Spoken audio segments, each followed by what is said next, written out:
ಗೆಳೆಯರೆ, aeroplane crash ಆದಾಗ ಏನ್ ಹುಡುಕ್ತಾರೋ ಇಲ್ವೋ ಗೊತ್ತಿಲ್ಲ. ಆದ್ರೆ ಏರೋಪ್ಲೇನ್ ನಲ್ಲಿರೋ ಈ ಬ್ಲಾಕ್ ಬಾಕ್ಸ್ ಅನ್ನ ಮಾತ್ರ ಹುಡುಕ್ತಾರೆ.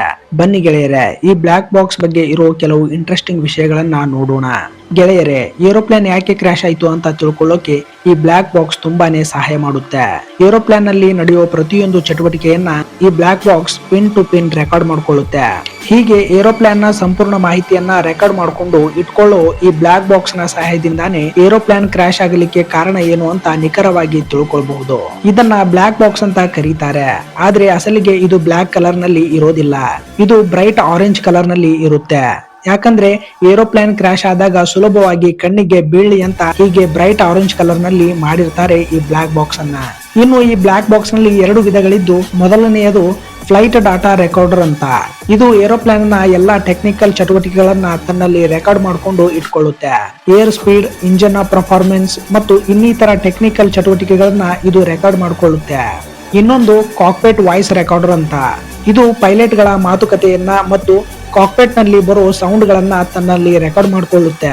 ಒಂದು ಪೆನ್ ಏನಾದ್ರೂ ಕೆಳಗಡೆ ಬಿತ್ತು ಅಂದ್ರೆ ಹೀಗೆ ಬಿದ್ದಂತಹ ಪೆನ್ನಿನ ಶಬ್ದವನ್ನ ಕೂಡ ತನ್ನಲ್ಲಿ ರೆಕಾರ್ಡ್ ಮಾಡಿಕೊಳ್ಳುವ ಸಾಮರ್ಥ್ಯವನ್ನ ಈ ಕಾಕ್ಪಿಟ್ ವಾಯ್ಸ್ ರೆಕಾರ್ಡರ್ ಹೊಂದಿರುತ್ತೆ. ಹೀಗೆ ಈ ಬ್ಲಾಕ್ ಬಾಕ್ಸ್ ನಲ್ಲಿರೋ ಈ ಎರಡೂ ರೆಕಾರ್ಡರ್ ಗಳ ಸಹಾಯದಿಂದ ಕ್ರಾಶ್ ಆಗೋಕ್ಕಿಂತ ಮುಂಚೆ ಏರೋಪ್ಲೇನ್ ನಲ್ಲಿ ಇದ್ದ ಪೈಲಟ್ ಗಳ ಮಧ್ಯೆ ಏನೆಲ್ಲ ಮಾತುಕತೆ ಆಯ್ತು ಅಂತ ತಿಳ್ಕೊಳ್ಬಹುದು.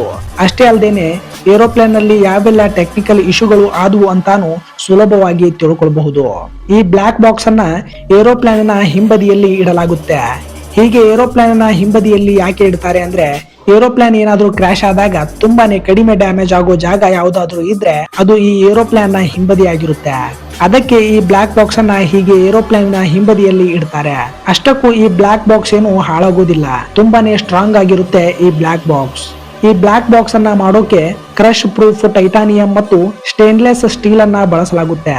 ಅಷ್ಟೇ ಅಲ್ಲದೇನೆ ಈ black box high temperature insulation layer ಕೂಡ ಹೊಂದಿರುತ್ತೆ. ಹೀಗಾಗಿನೇ ಇದು ಭೂಮಿಯ ಗುರುತ್ವಾಕರ್ಷಣೆ ಬಲಕ್ಕಿಂತ 3400ರಷ್ಟು ಹೆಚ್ಚಿನ ಒತ್ತಡವನ್ನ ಸಹಿಸಿಕೊಳ್ಳುತ್ತೆ.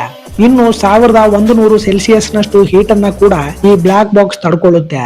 ಈ ಬ್ಲಾಕ್ ಬಾಕ್ಸ್ ವಾಟರ್ ಪ್ರೂಫ್ ಕೂಡ ಆಗಿದ್ದು 20,000 ಅಡಿಗಳಷ್ಟು ಆಳದಲ್ಲೂ 30 ದಿನಗಳ ಕಾಲ ಆಕ್ಟಿವ್ ಆಗಿ ಇರುವಂತಹ ಸಾಮರ್ಥ್ಯವನ್ನ ಕೂಡ ಈ ಬ್ಲಾಕ್ ಬಾಕ್ಸ್ ಹೊಂದಿದೆ. ನೀರಿನಲ್ಲಿ ಬಿದ್ದಾಗ ಈ ಬ್ಲಾಕ್ ಬಾಕ್ಸ್ ನ ಅಂಡರ್ ವಾಟರ್ ಲೊಕೇಟರ್ ಆಕ್ಟಿವೇಟ್ ಆಗುತ್ತೆ. ಹೀಗೆ ಆಕ್ಟಿವೇಟ್ ಆಗಿ ಅಲ್ಟ್ರಾಸಾನಿಕ್ ಸಿಗ್ನಲ್ ಗಳನ್ನ ಬಿಡುತ್ತೆ. ಹೀಗಾಗಿ ನೀರಿನಲ್ಲಿ ಈ ಬ್ಲಾಕ್ ಬಾಕ್ಸ್ ಅನ್ನ ಹುಡುಕೋದು ಸುಲಭವಾಗುತ್ತೆ. ಪ್ರತಿಯೊಂದು ಏರೋಪ್ಲೇನ್ ಗಳಲ್ಲಿ ಕಂಪಲ್ಸರಿಯಾಗಿ ಈ ಬ್ಲಾಕ್ ಬಾಕ್ಸ್ ಇದ್ದೇ ಇರುತ್ತೆ. ಯಾವುದೇ ಏರೋಪ್ಲೇನ್ ಕ್ರಾಶ್ ಆದಾಗ ಈ ಬ್ಲಾಕ್ ಬಾಕ್ಸ್ ನ ಸಹಾಯದಿಂದಾನೇ ಏರೋಪ್ಲೇನ್ ಯಾಕೆ ಕ್ರಾಶ್ ಆಯ್ತು ಅಂತ ಕ್ಲಿಯರ್ ಆಗಿ ಗೊತ್ತಾಗುತ್ತೆ.